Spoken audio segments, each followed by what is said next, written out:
Ya, sebentar lagi akan bermunculan tanda-tanda besar. Karena tanda-tanda kecil begitu banyak sudah bermunculan. Kita ambil contoh lah, beberapa contoh ya. Ya taqarrubuz zaman, zaman terasa ringkas, waktu terasa cepat berlalu. Ya taqarrubul aswaq, pasar-pasar berdekatan. Ya sekarang kita lihat pasar berdekatan.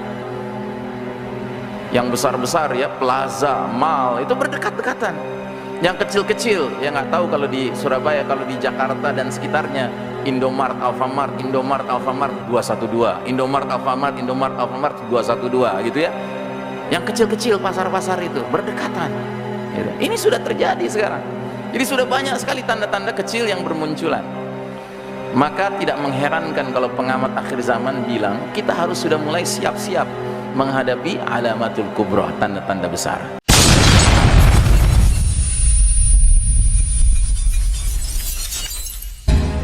Ya, sebentar lagi akan bermunculan tanda-tanda besar. Karena tanda-tanda kecil begitu banyak sudah bermunculan. Kita ambil contoh lah, beberapa contoh ya. Ya taqarrubuz zaman, zaman terasa ringkas, waktu terasa cepat berlalu. Ya taqarrubul aswaq, pasar-pasar berdekatan. Ya sekarang kita lihat pasar berdekatan. Yang besar-besar ya, plaza, mall itu berdekat-dekatan. Yang kecil-kecil, ya nggak tahu kalau di Surabaya, kalau di Jakarta dan sekitarnya, Indomart, Alfamart, Indomart, Alfamart 212, Indomart, Alfamart, Indomart, Alfamart 212 gitu ya. Yang kecil-kecil pasar-pasar itu berdekatan. Apalagi kata Nabi, zuhurul qalam, tersebarnya pena. Ya.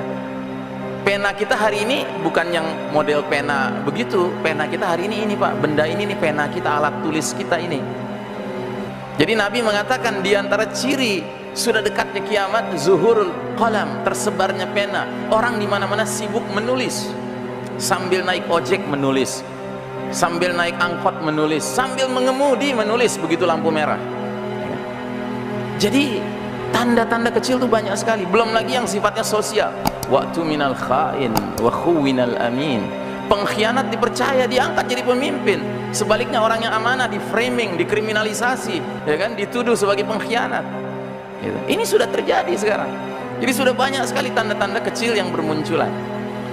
Maka tidak mengherankan kalau pengamat akhir zaman bilang kita harus sudah mulai siap-siap menghadapi alamatul kubra, tanda-tanda besar. Itu hadis pertama. Hadis yang kedua, hadis yang sering saya sebut hadis periodisasi atau hadis ringkasan sejarah umat Islam. Nabi Muhammad sallallahu alaihi wasallam melalui satu hadis riwayat Imam Ahmad memampatkan perjalanan umat ini ke dalam 5 babak. Ya. Sejak awal Nabi diutus sampai angin lembut nanti berhembus, perjalanan umat ini akan melalui 5 babak. Dan babak demi babak berganti, ternyata kaitannya erat dengan pergantian karakter, sifat-sifat, ciri-ciri kepemimpinannya. Nah, sebelum saya terangkan hadis ini, siapa di majelis ini yang tahu kira-kira kita sekarang sudah di babak keberapa? Kita sudah di babak keempat. Bayangkan, dari 5 babak perjalanan umat akhir zaman, kita di babak keempat. Kalau kita nonton film jumlah babaknya 5, tiba-tiba kita nonton babak keempat, itu hitungannya kita sedang nonton awal film, tengah film, menjelang akhir film. Ya, menjelang akhir film. Ya, jadi aneh kalau orang kemudian masih menganggap oh masih jauh kiamat. Ajib. Gitu. Belum lagi ada hadis mengatakan idza matan nas qamat qiyamatahu. Bila manusia meninggal dunia sudah datang kiamatnya. Artinya apa? Kiamat ada 2. Ada kiamat individual kita masing-masing yang jadwalnya beda-beda, tetapi ada kiamat jagat raya ini, berakhirnya dunia yang fana ini, karena Allah mentakdirkan the total destruction of the whole universe by the will of the Almighty Allah Ta'ala. Kehancuran total jagat raya ini atas kehendak Allah yang maha berkuasa dan Allah yang maha berkehendak. Nah, jadi saudaraku rahimakumullah, terhadap kiamat kecil saja, kiamat individual saja, kita diperintahkan sama Nabi supaya sering-sering mengingatnya. Apalagi terhadap kiamat jagat raya ini. Masa iya kemudian kita terus-menerus menghibur diri dengan mengatakan masih lama, masih lama. Padahal tanda demi tanda bermunculan. Ya kayak kiamat individual kita kan ada tanda-tandanya. Ya model-model kita ini, model saya sudah 50-an tahun menjelang 60 tahun, ya kan? Ini sudah mulai meninggalkan dunia hitam kan?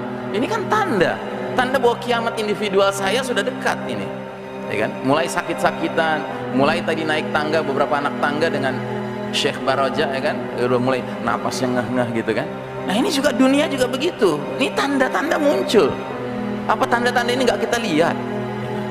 Nah jadi saudaraku rahimakumullah, kata Nabi Muhammad sallallahu alaihi wasallam, umat ini akan melewati 5 babak, dan babak demi babak itu berganti beralih dikaitkan dengan ciri-ciri sifat-sifat dari kepemimpinannya. Kata Nabi, babak pertama kalian mengalami babak yang namanya an-nubuwah, kenabian, berlangsung selama masa yang Allah kehendaki, dan ketika Allah sudah berkehendak, babak pertama itu berlalu dan sudah berlalu.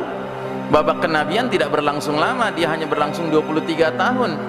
Nabi diangkat jadi nabi usia 40, wafat usia 63. Itu babak yang terbaik kepemimpinannya, karena langsung yang memimpin generasi awal umat ini adalah Nabi Muhammad sallallahu alaihi wasallam. Makanya disebut sebagai era kenabian, babak kenabian.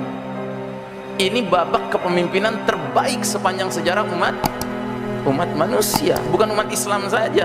Karena Nabi kita bukan sembarang Nabi. Nabi kita adalah Sayyidul Anbiya wal Mursalin alaihimussalam, penghulunya para Nabi dan para Rasul.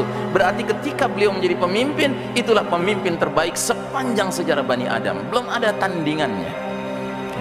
Ya bayangkan, hanya dalam tempo 23 tahun Nabi dengan para sahabat, generasi terbaik umat ini, diizinkan Allah mengubah wajah Jazirah Arab 180 derajat.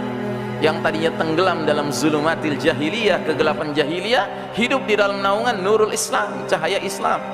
Yang tadinya hidup di dalam dolalatis syirk, kesesatan syirik, hidup di dalam tegaknya tauhid. Masya Allah, hanya dalam 23 tahun, tidak ada seperempat abad.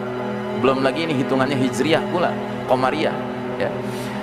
Sudah berlalu babak pertama. Terus datang babak kedua, kata Nabi, namanya apa? Namanya babak khilafatun ala minhajin nubuwah, babak kekhalifahan yang mengikuti metode kenabian dalam hal kepemimpinannya.